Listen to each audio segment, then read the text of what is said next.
ఓం నమో వెంకటేశాయ. మనం పరాభవనామ సంవత్సరంలోకి అడుగు పెడుతున్నాం. ఉగాది పచ్చడి అందరూ తింటారు. కానీ ఆ పచ్చడి తిన్న తర్వాత మీరు చేసే ఒకే ఒక చిన్న పని మీ 12 నెలల అదృష్టాన్ని కూడా దురదృష్టంగా మారుస్తుందని మీకు తెలుసా? చాలామందికి తెలియని విషయం ఏమిటంటే, ఉగాది పచ్చడి కేవలం ఒక ప్రసాదం కాదు, అది ఒక కాల ఔషధం. పురాణాలలో, ముఖ్యంగా బ్రహ్మపురాణం మరియు నారద పురాణాలలో ఉగాది పచ్చడికి సంబంధించి ఒక రహస్య గాథ ఉంది. ఈ వీడియోలో మనం ఆ పురాణ కథను మరియు పచ్చడి తిన్న తర్వాత మీరు పొరపాటును కూడా చేయకూడని ఆ పని గురించి ఏమిటో తెలుసుకుందాం.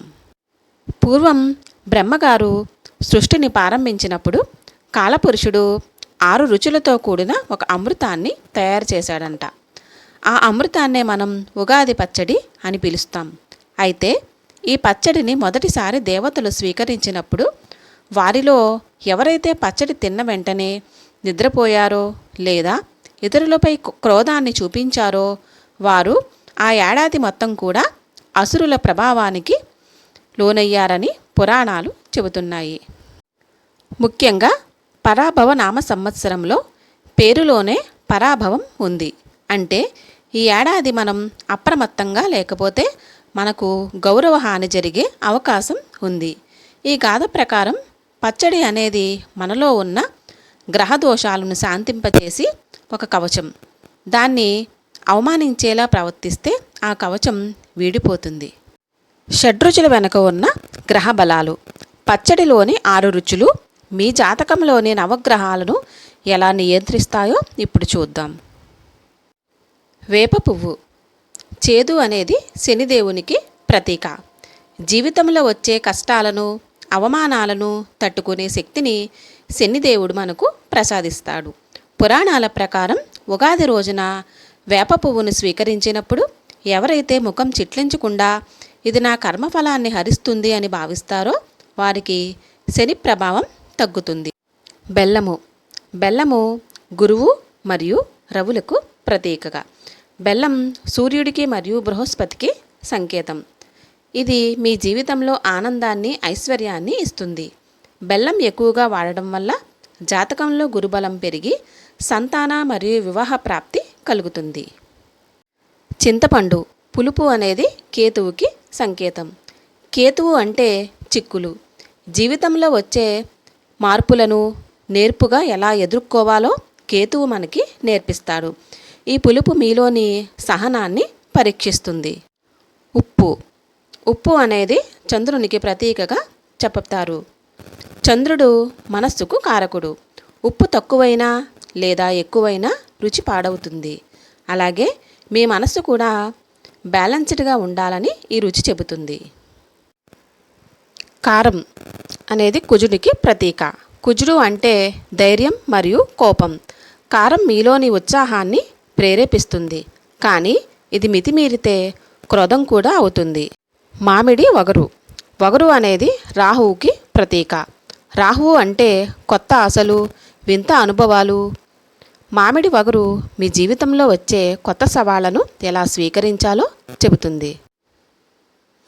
గ్రహాల అనుగ్రహం లేనిదే ఏ పని జరగదు. ఈ 6 రుచుల ద్వారా ఉగాది రోజున మీరు నవగ్రహాలను శాంతింపచేస్తున్నారా లేదా అనేది కామెంట్ చేయండి. ఇక అందరూ తెలుసుకోవలసిన అత్యంత రహస్యమైన విషయం. ఉగాది పచ్చడి తిన్న తర్వాత కనీసం 2 గంటల వరకు నిద్రపోకూడదు మరియు ఎవరిని దూషించకూడదు. అలాగే మిమ్మల్ని మీరు తక్కువగా చేసుకొని కూడా మాట్లాడుకోవద్దు. బ్రహ్మపురాణం ప్రకారం ఉగాది రోజున మనం పచ్చడి స్వీకరించినప్పుడు ఆ షడ్రుచులు మన శరీరంలోని సప్తధాతువులపై ప్రభావాన్ని చూపిస్తాయి. ఆ సమయంలో కాలపురుషుడు మన నాలుకపై కొలువై ఉంటాడంట.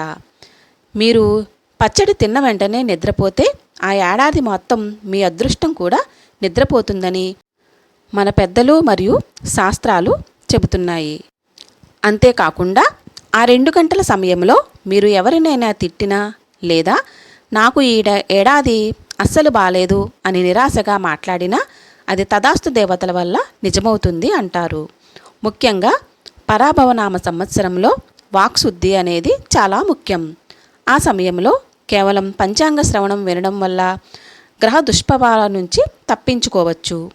మీ ఆర్థిక బాధలు తీరాలన్నా, అప్పుల నుండి విముక్తి కలగాలన్నా ఆ 2 గంటల పాటు మౌనంగా లేదా భగవన్నామస్మరణలో ఉండటం అత్యంత ఆవశ్యకం.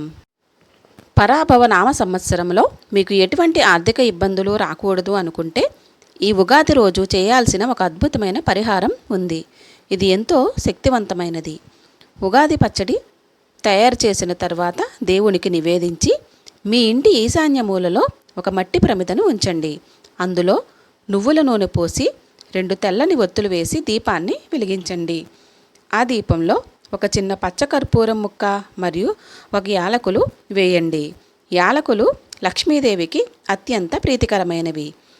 ఆ దీపం వెలుగుతున్నంతసేపు మహాలక్ష్మీదేవిని మనసులో ధ్యానించండి. ఇలా చేయడం వలన మీ ఇంట్లోని నకారాత్మక శక్తి తొలగిపోయి సాక్షాత్తు మహాలక్ష్మి మీ ఇంట్లోకి ప్రవేశిస్తుంది. ఈ ఒక్క పరిహారంతో ఈ సంవత్సరంలో మీకు ధనవృద్ధి కలగడమే కాకుండా మీ పెండింగ్లో ఉన్న పనులన్నీ పూర్తవగలవు. ఈ పరాభవనామ సంవత్సరంలో ఈ నియమాలను పాటించి ఆ వెంకటేశ్వర స్వామి అనుగ్రహం పొందాలని మనస్ఫూర్తిగా కోరుకుంటూ, ఈ వీడియో మీకు ఉపయోగకరంగా అనిపిస్తే లైక్ చేయండి మరియు మీ మిత్రులకు షేర్ చేయండి. మీ రాశి ఏమిటో కామెంట్ చేయడం మర్చిపోకండి. సర్వేజన సుఖినో భవంతు.